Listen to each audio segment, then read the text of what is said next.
ET money के CEO संतोष नवलानी हमको समझाएंगे कि कैसे आपको अपने फंड्स का चुनाव करना चाहिए। तो सबसे पहले स्वागत है आपका संतोष। ये बताएं हमें, म्यूचुअल फंड्स का चुनाव करने के लिए कुछ पैरामीटर्स तो ज़रूर होंगे ही, लेकिन इसके बावजूद भी अब तक आपका जो एक्सपीरियंस रहा है ईटी मनी पर, मुझे ये बताएं क्या वाकई लोग इस थंब रूल को फॉलो करते हैं और इसको फॉलो करने के फ़ायदे क्या हैं? हाय कविता। या सो इंडिया में अगर देखें कविता, तो म्यूचुअल फंड इंडस्ट्री ग्रो करती जा रही है काफी सालों से। लेकिन जो इन्वेस्टर्स हर साल आते हैं, नए लेसन सीखते हैं और पिछले इन्वेस्टर्स थोड़े मैच्योर हो जाते हैं। तो हर तरीके के इन्वेस्टर्स होते हैं। कुछ इन्वेस्टर्स बहुत सही ढंग से रिसर्च करते हैं, किस तरीके के फंड लेने चाहिए, कैसे इनको इवेल्युएट करना चाहिए, क्या क्या पैरामीटर्स देखने चाहिए। और कुछ कुछ इन्वेस्टर्स जो पहली बार इन्वेस्ट कर रहे होते हैं, तो वो मोस्टली एक मिस्टेक कर लेते हैं कि सिर्फ रिटर्न्स देख के इन्वेस्ट करते हैं। तो मैं कहूंगा कि हम एज अ कंट्री काफी बेटर होते जा रहे हैं, अगर हम सोचेंगे कि इन्वेस्टमेंट डिसीजन हम कैसे ले रहे हैं। लेकिन ऐसा जरूरी नहीं कि हर आदमी या हर इन्वेस्टर बराबर इन्वेस्ट कर रहा है। तो सीखने के बहुत मौके मिलते हैं सबको, और आई एम श्योर हम लोग बात कर सकते हैं कि क्या क्या पैरामीटर्स उन लोगों को देखने चाहिए, सो दैट वो एक बेटर इन्वेस्टमेंट डिसीजन ले पाए हर बार। ऑल राइट, तो यहाँ पर हम एक एक करके पैरामीटर्स पर आते हैं। तो सबसे पहला चुनाव करने का जो कारण होता है या तुलना करने की एक जो वजह होती है, वो क्या होनी चाहिए किसी भी म्यूचुअल फंड को पोर्टफोलियो में जगह देने से पहले? और हाँ, जब हम म्यूचुअल फंड की बात करते हैं, एक और सवाल जो मुझे अभी जहन में आ रहा है, इसका जवाब शायद आप पहले देना चाहें। इतनी सारी कैटेगरीज होती है, क्या सभी कैटेगरीज में से चुनाव करने के पीछे यही पैरामीटर्स हैं जो फॉलो करने होंगे? सो कविता, दोनों क्वेश्चन का आंसर करता हूँ।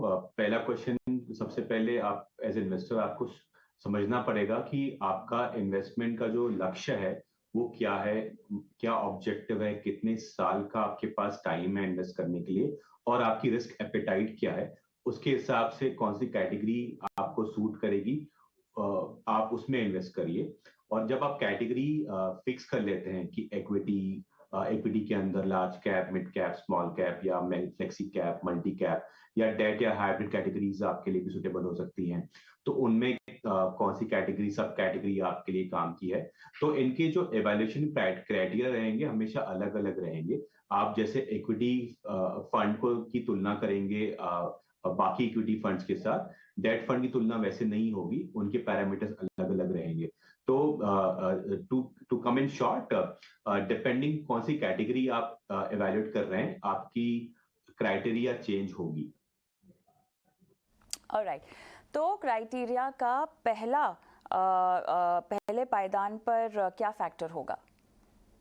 तो कविता, जैसे कि मैंने बताया कि मोस्टली लोग सिर्फ रिटर्न्स को देख के इन्वेस्ट करते हैं, और मोस्टली इन्वेस्टर्स रीसेंट रिटर्न्स को देखते हैं, जो कि लास्ट 1 ईयर रिटर्न देख लेते हैं और उसके अकॉर्डिंगली इन्वेस्ट करते हैं। कोई कोई मेच्योर इन्वेस्टर थोड़े एक्सपीरियंस होते हैं, तो वो 3 साल को देख के इन्वेस्ट करते हैं। लेकिन मैं कहूंगा कि दोनों तरीके शायद फुल प्रूफ नहीं होंगे बहुत सारे इन्वेस्टर कैटेगरी के लिए। तो सबसे पहले आप रिटर्न जरूर देखिए, लेकिन उसको कैसे एनालाइज करना है वो एक डिफरेंट तरीका है। तो चाहे वो इक्विटी हो, डेट हो, हाइब्रिड कैटेगरी हो, आपको सबसे पहले परफॉर्मेंस को एनालाइज करना है 3 तरीकों से, कि ये जो फंड आप देख रहे हैं उसने अपने बेंचमार्क को बीट किया है या ना किया है, और किया है तो कितने कंसिस्टेंट तरीके से हर साल किया है कि नहीं किया है।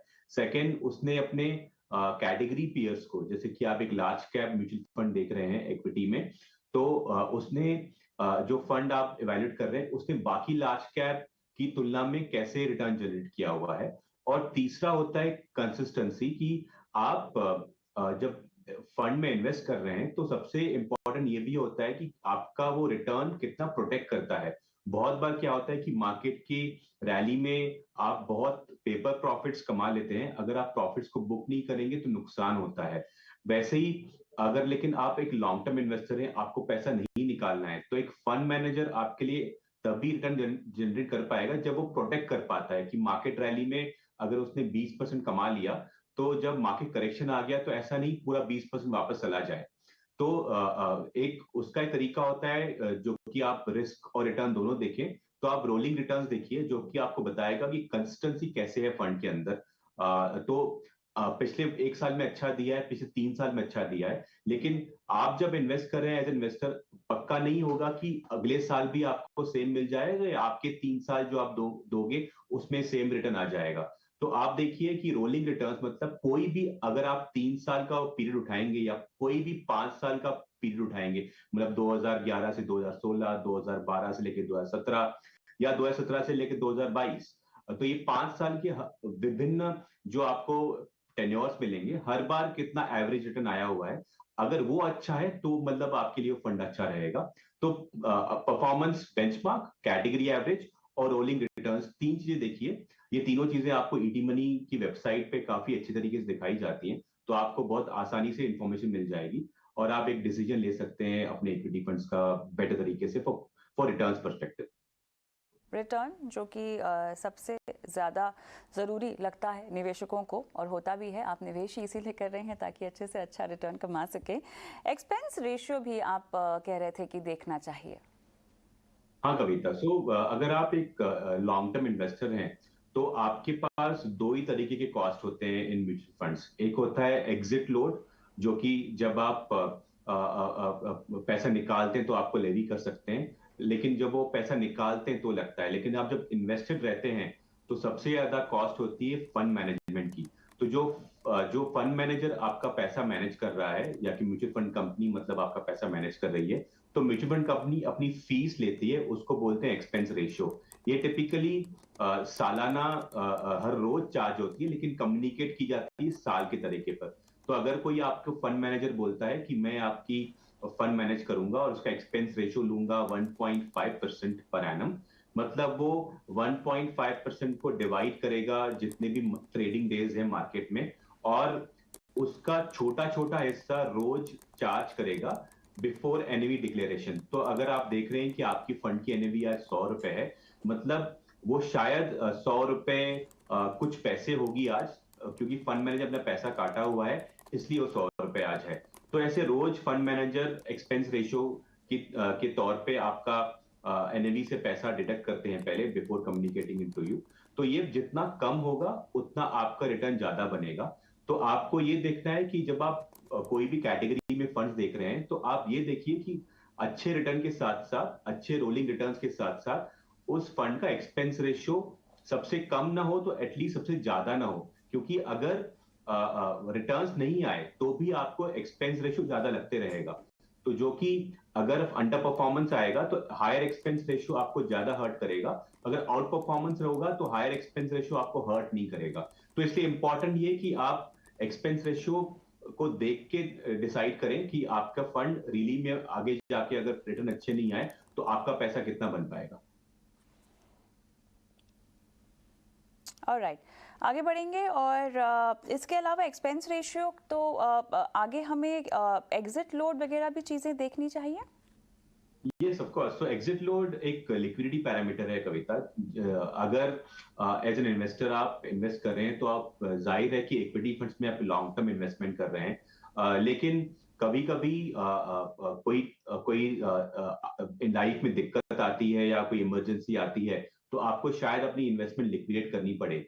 तो उस समय पे अगर एग्जिट लोड ज्यादा होगा तो आपकी वैल्यूज कम होगी। तो अगर फॉर एग्जांपल आपने म्यूचुअल फंड में कुछ 90,000 रुपए लगाए और एक ही साल के अंदर रिटर्न अच्छा आ गया और आपका पैसा 90,000 से 1 लाख रुपए हो गया, अगर उस फंड में एग्जिट लोड 1% चार्ज किया जा रहा है, अगर आप 1 साल के पहले रिडीम कर रहे हैं पैसा, तो वो 1,000 रुपए आपका कट जाएगा, क्योंकि 1 लाख का 1% होता है 1,000 रुपीज।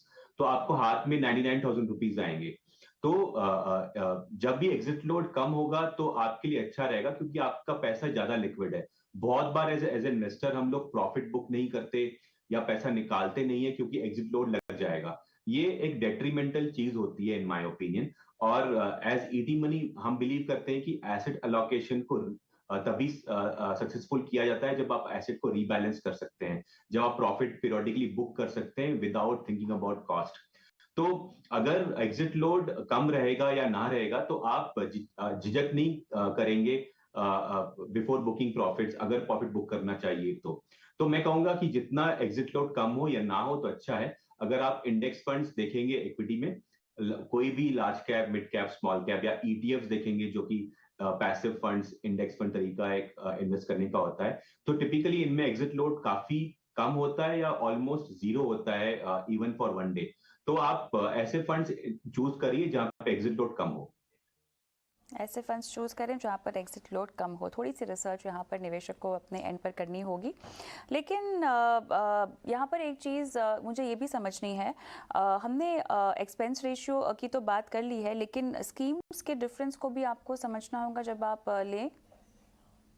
ये सबको अस्तु, जैसे कि हमने बताया कि स्टार्टिंग में सबसे पहले आपको समझना है आपका इन्वेस्टमेंट का लक्ष्य क्या है, आपका ऑब्जेक्टिव क्या है, आपका कितना टेन्योर है इन्वेस्टमेंट का, कि आप कितने साल के लिए इन्वेस्ट करेंगे, 3 5 7, और आपकी एपेटाइट क्या है रिस्क की। आप एक एग्रेसिव इन्वेस्टर हैं, मॉडरेट हैं, कंजर्वेटिव हैं, थोड़ी ऑर्थोडॉक्स तरीका है ये वर्ड यूज करने का, लेकिन आप ईटी मनी ऐप पे इन्वेस्टर पर्सनैलिटी असेसमेंट कर सकते हैं और आपको मालूम पड़ेगा कि आप किस तरीके के इन्वेस्टर हैं, और आपको रिकमेंडेशन मिल सकते हैं कि कौन सी कैटेगरी आपको सूट करेगी कितने साल के लिए। तो अगर जब आप ये डिसाइड करते हैं तो उसके बाद आप इक्विटी से कंपेयर करेंगे, डेट को डेट से कंपेयर करेंगे, हाइब्रिड को हाइब्रिड से कंपेयर करेंगे, और उसके हिसाब से जैसे कि मैंने बताया आपका क्राइटेरिया चेंज होगा। संतोष, अक्सर जब निवेशक निवेश करने जा रहे हो तो रिटर्न को तो देखते ही देखते हैं, लेकिन साथ ही रिस्क को भी समझना चाहते हैं। और क्योंकि शेयर बाजार से जुड़ा प्रोडक्ट है म्यूचुअल फंड, और लोगों को थोड़ी सी भरोसे की कमी होती है, जागरूकता की कमी है, समझ नहीं है, इसीलिए शायद। लेकिन रिस्क को लेकर अलग अलग तरह की डेफिनेशंस है। अगर आप अलग अलग म्यूचुअल फंड कैटेगरीज को पकड़ें, उनको समझें, तो रिस्क वाले प्रोडक्ट्स का चुनाव कैसे करना चाहिए, रिस्क को समझना कैसे चाहिए जब म्यूचुअल फंड्स की बात आती है तो। So Kavita, as investors in India, typically जो मैंने देखा है अपने एक्सपीरियंस में, हम दो तरीके के इन्वेस्ट देखते हैं, जो एक सिर्फ रिस्क देखते हैं और रिटर्न पोटेंशियल भूल जाते हैं, या सिर्फ रिटर्न देखते हैं और रिस्क भूल जाते हैं, और दोनों ही गलत तरीके हैं इन्वेस्ट करने के। आप कभी भी रिटर्न को रिस्क के बिना मत देखिए, और कभी भी रिस्क को रिटर्न पोटेंशियल के बिना मत देखिए। तो सबसे पहला ये मैं एक इनपुट दूंगा। और जब आप रिस्क को देख रहे हैं, इसको समझना उतना डिफिकल्ट नहीं है जितना हम सोचते हैं। तो one of the easiest ways ये होती है कि आप कोई भी फंड को देखिए, कोई भी एसेट क्लास को देखिए, ना कि सिर्फ इक्विटी बट गोल्ड भी हो गया, या डेट की कुछ कैटेगरीज हैं। इसमें होता है कम्युनिकेशन स्टैंडर्ड डेविएशन। इसको अगर मैं हिंदी में बोलूं तो मैं बोलूंगा उसको उतार चढ़ाव।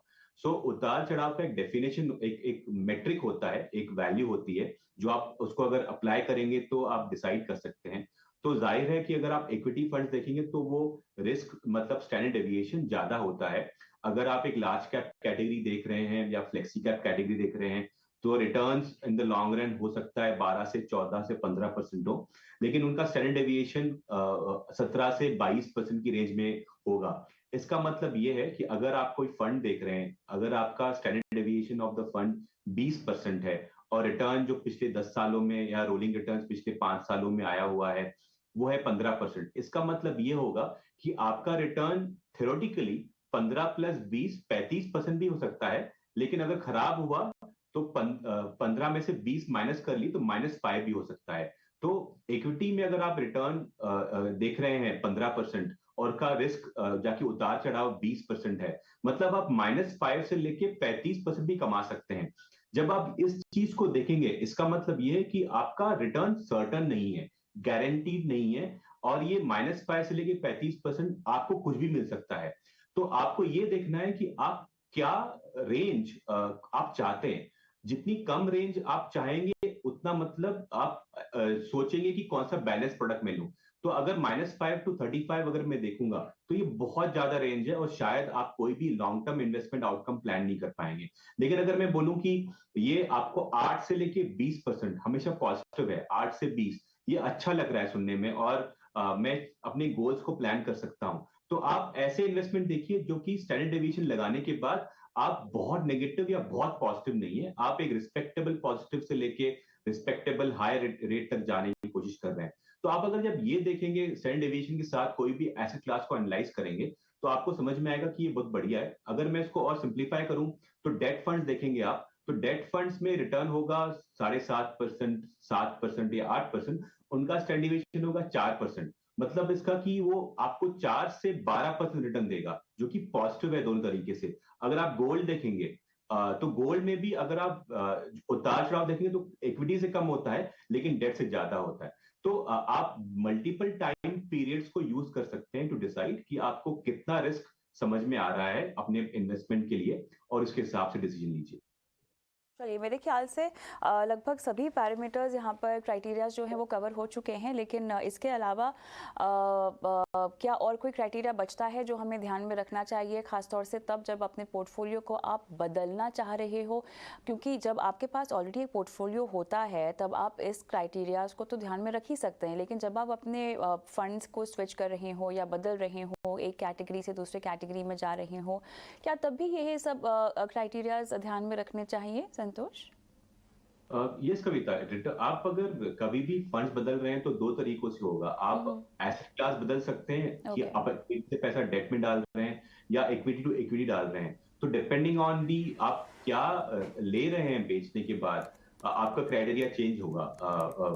अगर हम डिबेट करेंगे इसके ऊपर और ज्यादा, तो हम समझ सकते हैं कि इक्विटी टू डेट जाएंगे मतलब आप एक हाई रिस्क प्रोडक्ट से लो रिस्क में जा रहे हैं।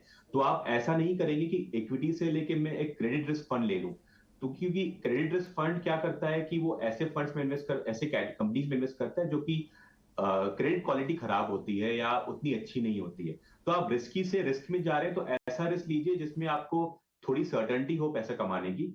या फिर अगर आप प्रॉफिट बुक कर रहे हैं तो आप ऑफ कोर्स ऐसी डेट कैटेगरी में जाएंगे जो कि शॉर्ट टर्म नेचर हो या लिक्विड हो, instead of buying a credit risk fund. इसके मल्टीपल और भी हो सकते हैं देखने के तरीके, हम आगे बात कर सकते हैं इसके बारे में। Mutual fund investments are subject to market risks. Read all scheme related documents carefully.